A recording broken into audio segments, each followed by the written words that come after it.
जय माता दी। आज दुर्गा सप्तशती का 7वां अध्याय चंड और मुंड का वध। मैं माँ दुर्गा देवी का ध्यान करता या करती हूँ। वे रतन में है, सिंहासन पर बैठकर पढ़ते हुए तोते का मधुर शब्द सुन रही है। उनके शरीर का वर्ण श्याम है। वे अपना एक पैर कमल पर रखे हुए हैं और मस्तक पर अर्धचंद्र धारण करती है तथा कोहार पुष्पों की माला धारण किए हुए वीणा बजाती है। उनकी अंगों में कैसी हुई चोली शोभा पा रही है। वह लाल रंग की साड़ी पहने हाथ में शंख में है पात्र लिए हुए उनकी वदन पर मधु का हल्का हल्का प्रभाव जान पड़ता है और ललाट में वेदी शोभा दे रही है। ऋषि कहते हैं तदंतर ही शुंभ की आज्ञा पाकर वे चंड मुंड आदि दैत्य चतुर रणिंगी सेना के साथ अस्त्र शस्त्रों से सुशोभित होकर चल दिए। फिर गिरिराज हिमालय के सुवर्ण में है ऊंचे शिखर पर पहुंचकर उन्होंने सिंह पर बैठी देवी को देखा। वह मंद मंद मुस्कुरा रही थी। उन्हें देखकर दैत्य लोग तत्परता से पकड़ने का उद्योग करने लगे। किसी ने धनुष तान लिया, किसी ने तलवार संभाली और कुछ लोग देवी के पास जाकर खड़े हो गए। तब अंबिका ने उन शत्रुओं के प्रति बड़ा ही क्रोध किया। उस समय क्रोध के कारण उनका मुख काला पड़ गया, ललाट में भौहें टेढ़ी हो गई और वहां से तुरंत ही विकराल मुखी काली प्रकट हो गई। जो तलवार और पास लिए हुए थी वह बड़ी ही विचित्र और खड़गवाड़ धारण किए हुए चित्ते के चरम की साड़ी पहनने के नर और मुंड की माला से विभूषित थी। उनके शरीर का मांस सूख गया, केवल हड्डियों का ढांचा था जिसे वे अत्यंत ही भयंकर जान पड़ती थी। उनका मुख बहुत ही विशाल था। जीभ लत-पत पाने के कारण और भी डरावनी प्रतीत होती थी। उनकी आंखें भीतर को धसी हुई थी और लाल थी। वह अपनी भयंकर गर्जना से संपूर्ण दिशाओं को गुंजा रही थी। बड़े बड़े दैत्यों का वध करती हुई वह कालिका देवी बड़े वेग से दैत्यों की उस सेना पर टूट पड़ी और उन सब को भक्षण करने लगी। वह पार्श्व राक्षस को अंकुशधारी महावतों योद्धाओं को और घटा सहित कितने ही हाथियों को एक ही हाथ से पकड़कर मुंह में डाल रही थी। इसी प्रकार घोड़े, रथ और सारथी के साथ ही रथी सैनिकों को मुंह में डालकर वह बड़े ही भयंकर रूप में चबा डालती थी। किसी के बाल पकड़ लेती, किसी का गला दबा देती, किसी को पैरों से कुचल डालती और किसी को छाती के धक्के से गिराकर मार डालती। वे असुरों के छोड़े हुए बड़े बड़े अस्त्र शस्त्र मुंह से पकड़ लेती और रोष में भरकर उनको दांतों से पीस कर डाल देती थी। काली ने बलवान एवं दुरात्मा दैत्यों की वह सारी सेना रोंद डाली, खा डाली और कितनों को ही मार भगाया। कोई तलवार के घाट उतर गया और कोई खड़गवाड़ के नीचे पिट गया और कितने ही असुर दांतों के अग्र भाग से कुचले गए। ये जानकर मृत्यु को प्राप्त हुए। इस प्रकार देवी ने असुरों को उस सारी सेनाओं के क्षण भर में ही मार गिराया।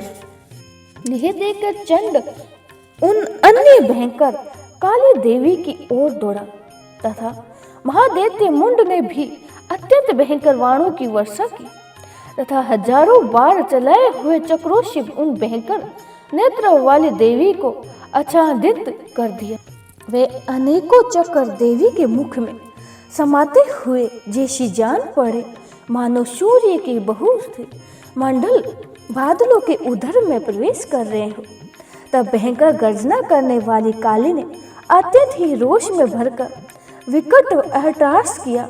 उस समय उनके विकराल वदन के भीतर कठिनता से देखे जा सकते वाले दांतों की प्रभा से वह अत्यंत ही उज्जवल दिखाई देती थी। देवी ने बहुत बड़ी तलवार हाथ में ली, हूं का उच्चारण किया उसके चंड पर धावा किया और उसके केस पकड़कर उसी तलवार से उसका मस्तक काट डाला।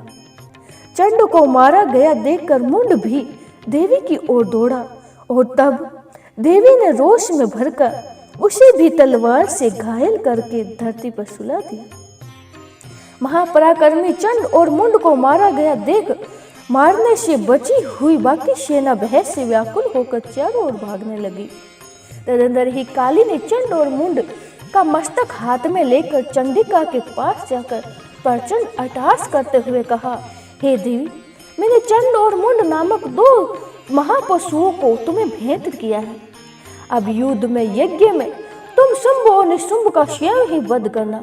ऋषि कहते हैं, वहां लाए हुए उन चंड और मुंड नामक महादैत्यों को देखकर कल्याण में ही चंडी ने काली से मधुर वाणी में कहा, हे देवी, तुम चंड और मुंड को लेकर मेरे पास आई हो, इसीलिए संसार में चामुंडा के नाम से तुम्हारी व्याख्या होगी। इस प्रकार श्री मार्कंडेय पुराण में सार्वजनिक मनंतर की कथा के अंतर्गत देवी महात्म्य में चंड मुंड वध का नामक 7वां अध्याय पूरा हुआ। आइए अब हम 8वां अध्याय रक्त बीज वध में अणिमा आदि सिद्धि में ही किरणों से आवृत भवानी का ध्यान करती हूँ या करता हूँ।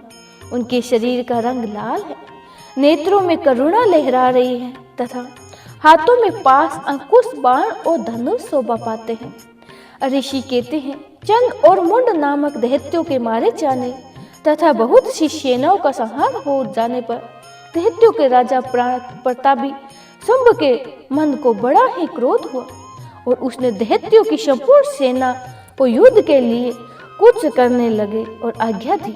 बोला, आज यथा युद्ध नाम के 86 दैत्य सेनापति अपने सेनाओं के साथ युद्ध के लिए प्रस्थान करे। कंभू नाम वाले दैत्यों के 84 सेना नायक अपनी वाहिनी से घिरे हुए यात्रा करे।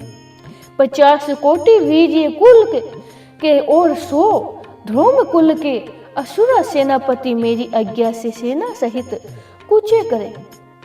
कालक, दोहार्यद, मौर्य और काल के असुर भी युद्ध के लिए तैयार हो जाए और मेरी आज्ञा से तुरंत ही प्रस्थान करे। भयानक शासक करने वाला असुरराज शंभु इस प्रकार आज्ञा दे। शास्त्रों में बड़ी बड़ी सेनाओं के साथ युद्ध के लिए प्रस्थान हुए। उनकी अत्यंत ही भयंकर सेना आती देखकर चंडिका ने अपने धनुष की टकरार से पृथ्वी और आकाश के बीच का भाग गुंजा दिया। राजन, तदंतर ही देवी के सिंह से भी बड़े जोर से दहाड़ आरंभ किया गया और फिर अंबिका ने घंटे के शब्द से उस ध्वनि को और भी बढ़ा दिया। धनुष की टकरार, सिंह की दहाड़ और घंटे की ध्वनि से संपूर्ण दिशाएं गूंज उठी। उस भयंकर शब्द से काली ने अपने विकराल मुखों को और भी बढ़ा लिया तथा इस प्रकार वह विजय यानी हुई और उस तमूल नाद को सुनकर दैत्यों की सेनाओं ने चारों ओर से आकर चंडिका देवी, सिंह तथा काली देवी को क्रोधपूर्वक घेर लिया। राजन, इसी बीच में असुरों के विनाश तथा देवताओं के अभय युग के लिए ब्रह्मा, शिव, कार्तिकेय, विष्णु तथा इंद्र आदि देवी की शक्तियों को, जो अत्यंत ही पराक्रम थी और बल से संपन्न थी, उनके शरीर से निकलकर उन्हीं के रूप में चंडिका देवी के पास गई। जिस देवता का जैसा रूप, जैसी वेशभूषा और जैसा वहां, ठीक वैसे ही साधनों से संपन्न हो उनकी शक्ति असुरों से युद्ध करने लगी। सबसे पहले हंस युक्त विमान में बैठी हुई अक्षय सूत्र और कमंडलू से सुशोभित ब्रह्मा जी की शक्ति उपस्थित हुई, जिसे ब्रह्माणी कहते हैं। महादेव जी की शक्ति से विषभ पर आरूढ़ होकर हाथी में श्रेष्ठ त्रिशूल धारण किए हुए महानाग का कड़ंग पहने हुए मस्तक में चंद्र रेखा के विभूषित होकर वहां आ गई। कार्तिकेय जी की शक्ति रूपा जगदम्बा का उन्हीं का रूप धारण किए हुए श्रेष्ठ मयूर पर आरूढ़ होकर हाथ में शक्ति लिए दैत्यों से युद्ध करने के लिए आई। इसी प्रकार भगवान विष्णु की शक्ति गरुड़ पर विराजमान होकर शंख, चक्र, गदा, धनुष तथा खड़ग हाथ में लिए हुए वहां आई। अनुपम यज्ञ वाहन का रूप धारण करने वाली श्री हरि की जो शक्ति है वह भी रहा शरीर धारण करके वहां उपस्थित हुई। नारसिंह शक्ति भी नरसिंह सिंह के समान शरीर धारण करके वहां आई। उसकी गर्दन के बालों के झटके से आकाश के तारे बिखर जाते थे। इसी प्रकार इंद्र की शक्ति वज्र हाथ में लिए हुए गजराज ऐरावत पर बैठकर आई। उनके भी सहस्त्र नेत्र थे। इंद्र का जैसा रूप है वैसा ही उसका भी था। तदंतर ही उन देवी शक्तियों से घिरे हुए महादेव जी ने चंडिका से कहा, मेरी प्रसन्नता के लिए तुम शीघ्र ही इन असुरों का संहार करो। तब देवी के शरीर से अत्यंत ही भयानक और परम उग्र चंडिका शक्ति प्रकट हुई, जो सैकड़ों गिद्धड़ों की भांति आवाज करने वाली थी। उस अपराजिता देवी ने धूमिल जटा वाले महादेव जी से कहा, भगवान आप शुंभ और निशुंभ के पास दूत बनकर जाइए और उन अत्यंत गहरीले दानव शुंभ और निशुंभ दोनों से कहिए कि साथ ही उनके अतिरिक्त भी जो दानव युद्ध के लिए उपस्थित हैं उनको भी ये संदेश दीजिए।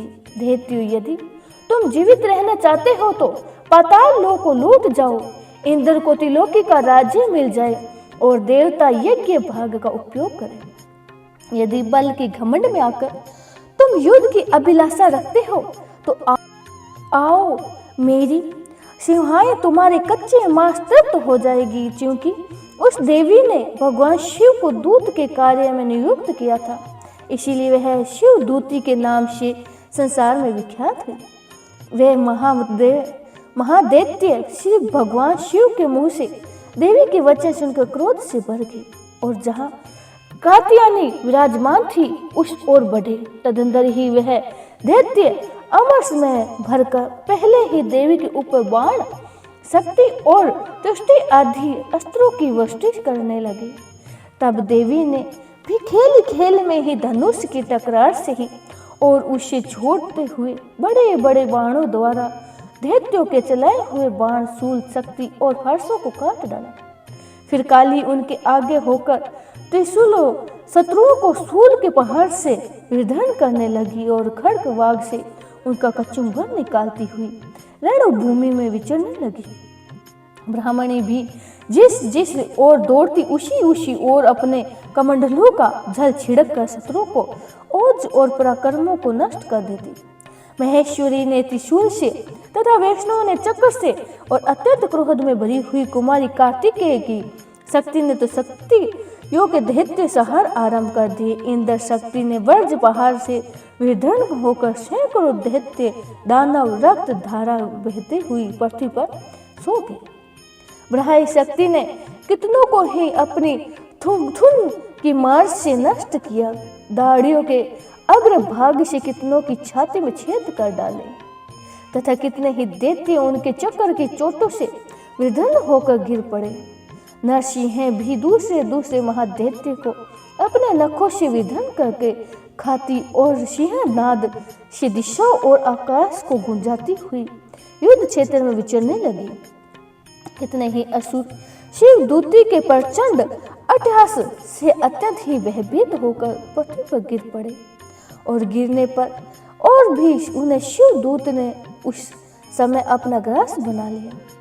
इस प्रकार क्रोध में भरी हुई मर्द गणों को नाना प्रकार के उपयोगों से बड़े बड़े असुरों का मर्दन करने लगी। दैत्य सैनिक भागते हुए मर्द गणों से पीड़ित दैत्यों के युद्ध में भागते देखकर रक्त बीज नामक महादैत्य क्रोध से भरकर युद्ध करने के लिए आया। उसके शरीर से जब भी रक्त की बूंद पृथ्वी पर गिरती तब उसी के समान एक शक्तिशाली दूसरा दैत्य महादैत्य पृथ्वी पर पैदा हो जाता। महासुर रक्त बीज हाथों में गदा लेकर इंद्र शक्ति के साथ युद्ध करने लगा।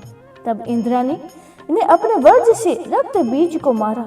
वज्र के घायल होने पर उसके शरीर से बहुत सा रक्त चूने लगा। उससे उसी के समान रूप तथा पराक्रमियों वाले योद्धा उत्पन्न होने लगे। उसके शरीर से रक्त की जितनी बूंदें गिरी उतने ही पुरुष उत्पन्न हो गए। वह सब रक्त बीज के समान ही वीर और वान बलवान तथा पराक्रमी थे। वह रक्त से उत्पन्न होने वाले पुरुष भी अत्यधिक भयंकर अस्त्र शस्त्रों का प्रहार करते हुए वहां मर्त्य गणों के साथ घोर युद्ध करने लगे। पुनः वज्र के प्रहार से उनका मस्तक घायल हुआ और तब रक्त बहने लगा और उससे हजारों पुरुष उत्पन्न हो गए। वैष्णवी ने युद्ध में रक्त बीज पर चक्र का प्रहार किया और इंद्राणी ने दैत्य सेनापति का गदा से चोट पहुंचाई। वैष्णवी के चक्र से घायल होने पर उनके शरीर से जो रक्त बहा और उससे जो उसी के बराबर आकार वाले सहस्त्र महादैत्य प्रकट हुए, उनके द्वारा संपूर्ण जगत व्याप्त हो गया। कौमारी ने शक्ति से व हरि के खड्ग से और महेश्वरी ने त्रिशूल से महादैत्य रक्त बीज को घायल किया। क्रोध में भरे हुए उस दैत्य रक्त बीज ने गदा से सभी मात्र शक्तियों पर पृथक पृथक प्रहार किया। शक्ति और शूल आदि से अनेक बार घायल होने पर जो उसके शरीर से रक्त की धारा पृथ्वी पर गिरती तो उससे भी निश्चय ही सैकड़ों असुर उत्पन्न हुआ करते थे। इस प्रकार उस महादैत्य रक्त से प्रकट हुए असुरों द्वारा संपूर्ण जगत व्याप्त हो गया। इससे उन देवताओं को बड़ा ही भय हुआ। देवताओं को उदास देकर चंडिका ने काली से शीघ्रता पूर्वक कहा, चामुंडे तुम अपना मुख और भी फैलाओ तथा मेरे शस्त्र पात से गिरने वाले रक्त बिंदु और उनमें से उत्पन्न होने वाले महादैत्य को तुम अपने इस उतावले मुख से खा जाओ। इस प्रकार रक्त से उत्पन्न होने वाले महादैत्य का भक्षण करती हुई तुम रण में विचरती रहो। ऐसा कौन से करने से उस दैत्य का सारा रक्त क्षीण हो जाएगा और वह स्वयं ही नष्ट हो जाएगा। उन भयंकर दैत्यों को जब तुम खा जाओगी तब दूसरे नए दैत्य उत्पन्न नहीं हो सकते। काली से यूं कहकर चामुंडा ने देवी ने शूल से रक्त बीज को मारा और काली ने अपने मुख से उनका रक्त ले लिया। उससे वहां चंडिका पर गदा से प्रहार किया, किंतु उस गदा प्रहार से देवी को तनिक भी वेदना नहीं गया और रक्त बीज के घायल शरीर से बहुत सा रक्त गिरा। किंतु जो ही वह रक्त त्यों ही चामुंडा ने अपने मुख में ले लिया। रक्त गिरने से काली ने मुख में जो महादैत्य उत्पन्न हुआ उन्हें भी वह चट कर गई। उसने रक्त बीज का रक्त भी पी लिया। तदंतर ही देवी ने रक्त बीज को जिस रक्त से चामुंडा ने पी लिया था वज्र बाण खड्ग तथा रिष्ट आदि से भर डाला। राजन, इस प्रकार शस्त्रों से समुदाय से आहत एवं रक्तहीन हुआ महादैत्य रक्त बीज पृथ्वी पर गिर पड़ा। नरेश्वर, इससे देवताओं को अनुपम हर्ष की प्राप्ति हुई और मात्र घण उन असुरों के रक्तपान के मध्य से अद्भुत सा होकर नृत्य करने लगे। इस प्रकार श्री मार्कंडेय पुराण में सार्वजनिक मनंतर की कथा के अंतर्गत देवी महात्म्य में रक्त बीज वध का नामक 8वां अध्याय संपूर्ण हुआ। बोले श्री मां अम्बे की जय हो। अब हम 9वां अध्याय आरंभ करते हैं, निशुंभ का वध। मैं अर्धनारीश्वर के श्री विग्रह की निरंतर ही शरण लेती हूँ या लेता हूँ। उनका वर्ण वंद पुष्प और सुवर्ण के समान रक्तपीत मिश्रित है। वह अपनी भुजाओं में सुंदर अक्षय माला, पास, अंकुश और वर्ण मुद्रा धारण करता है। अर्धचंद्रा उसका आभूषण है तथा वह 3 नेत्रों से सुशोभित है। राजा ने कहा, हे भगवान, आपने रक्त बीज के वध से संबंध रखने वाले देवी चरित्र का यह अद्भुत महात्मा मुझे बतलाया है। अब रक्त बीज के मारे जाने पर अत्यंत ही क्रोध में भरे हुए शुंभ और निशुंभ ने जो कर्म किया उसे भी मैं सुनना चाहता हूँ। ऋषि कहते हैं, हे राजन, युद्ध में रक्त बीज तथा अन्य दैत्यों के मारे जाने पर शुंभ और निशुंभ के क्रोध की कोई सीमा नहीं रही। अपनी विशाल सेना इस प्रकार मारी जाती देख निशुंभ अमर्ष से भरकर देवी की ओर दौड़ पड़ा। उसके साथ ही असुरों की प्रधान सेना थी। उसके आगे पीछे तथा पार्श्व भाग में बड़े बड़े असुर थे जो क्रोध से ओठ चबाते हुए देवी को मार डालने के लिए आए। महापराक्रमी शुंभ भी अपनी सेना के साथ मत गणों से युद्ध करके क्रोधवश चंडिका को मारने के लिए आए। और तब देवी ने साथ ही शुंभ और निशुंभ को घोर संग्राम छिड़ गया। वह दोनों दैत्य मेघों की भांति बाणों की भयंकर वृष्टि कर रहे थे कि उन दोनों के सल्लाए हुए बाणों को चंडिका ने अपने बाणों के समूह से तुरंत ही नष्ट कर डाला। शास्त्र समूहों की वर्षा करने से उन दोनों दैत्य पति के अंगों में चोट पहुंच गई।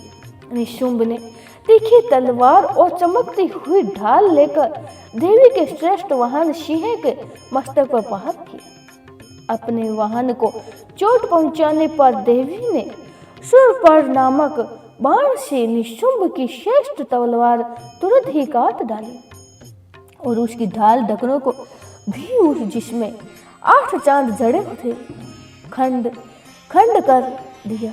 ढाल और तलवार के कट जाने पर उसे अश्वरों शक्तियां चलाई गई तुरंत ही, किंतु सामने आने पर देवी के चक्कर से ही उनके 2 टुकड़े होकर दिए गए।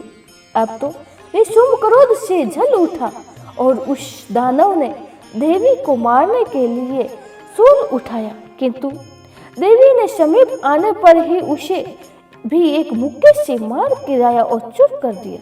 तब उसने गदा घुमाकर चंडी के ऊपर चलाया, परंतु वह भी देवी के त्रिशूल से कटकर भस्म हो गया। तदंतर ही दैत्यराज निशुंभ को फरसा हाथ में लेकर आते ही देखकर देवी ने बाण समूहों से घायल कर धरती पर सुला दी। उस भयंकर पराक्रमी भाई निशुंभ के धराशायी हो जाने पर शुंभ को भी बड़ा क्रोध हुआ और अंबिका का वध करने के लिए वह आगे बढ़ा। रथ पर बैठे ही उत्तम आयुधों से सुशोभित अपनी बड़ी बड़ी 8 अनुपम भुजाओं से समूचे ही आकाश को ढककर वह अद्भुत ही शोभा पाने लगा। उसे आता देखकर देवी ने शंख बजाया और धनुष को प्रचंडता का भी अत्यंत ही दूरस्थ शब्द किया। साथ ही अपने घंटे के शब्द से जो समस्त दैत्य सैनिकों का तेज नष्ट करने वाला था संपूर्ण दिशाओं को व्याप्त कर दिया। तदंतर ही सिंह ने भी अपने दहाड़ से, जिसे सुनकर बड़े बड़े गजराज का महान मद दूर हो जाता था, आकाश पृथ्वी और 10 दिशाओं को गुंजा दिया। फिर काली ने भी आकाश में उछलकर अपने दोनों हाथों से पृथ्वी पर घायल किया। उससे ऐसा भयंकर शब्द हुआ जिससे पहले के सभी शब्द शांत हो गए। तत्पश्चात ही शिवदूती ने दैत्यों के लिए अमंगलजनक अट्टहास किया। इन शब्दों को सुनकर समस्त असुर धरा उठे, किंतु शुंभ को बड़ा ही क्रोध हुआ। उस समय देवी ने जब शुंभ को लक्ष्य करके कहा, ओ दुरात्मा, खड़ा रहे, तभी आकाश में खड़े हुए देवता बोल उठे, जय हो। शुंभ वहां आकर ज्वालाओं से युक्त अत्यंत ही भयंकर शक्ति चलाई और अग्नि में पर्वत के समान आती हुई उस देवी शक्ति को बड़े भारी लुके से दूर से हटा दिया। और उस समय शंभु सिंहनाद से तीनों लोग गूंज उठे। राजन, उसकी प्रतिध्वनि से वज्रपात के समान भयानक शब्द हुआ, जिससे अन्य सब शब्दों को जीत लिया। शंभु के चलाए हुए बाणों के देवी के चलाए हुए बाणों से शंभु के अपने भयंकर बाणों द्वारा सैकड़ों और हजारों टुकड़े हो गए। तब क्रोध से भरी हुई चंडिका ने शंभु को शूल से मारा। उसके आघात से मूर्छित होकर वह पृथ्वी पर गिर पड़ा। इतने में ही निशुंभ को चेतना हुई और उसने धनुष हाथ में लेकर बाणों द्वारा देवी काली तथा सिंह को घायल कर डाला। फिर उस दैत्य राज ने 10,000 बाण बनाकर चक्रों से पहाड़ से चंडिका को आच्छादित कर दिया। तब दुर्गम पीड़ा का नाश करने वाली भगवती दुर्गा ने कुपित होकर अपने बाणों से उन चक्र तथा बाणों को काट दिया।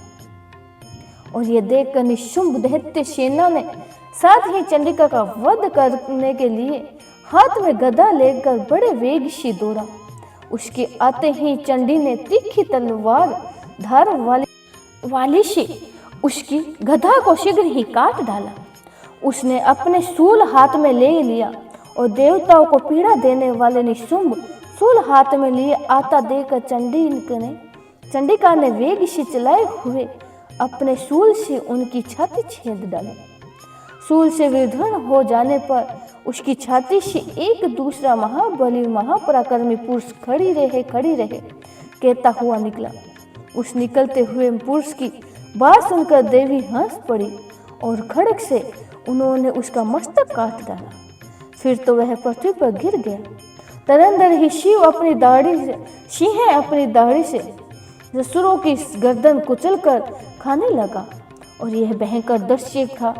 उधर काली तथा शिव दूती ने भी अनन्य दैत्यों का भक्षण आरंभ किया। कौमारी की शक्ति से विधर्ण होकर कितने ही महादैत्य नष्ट हो गए।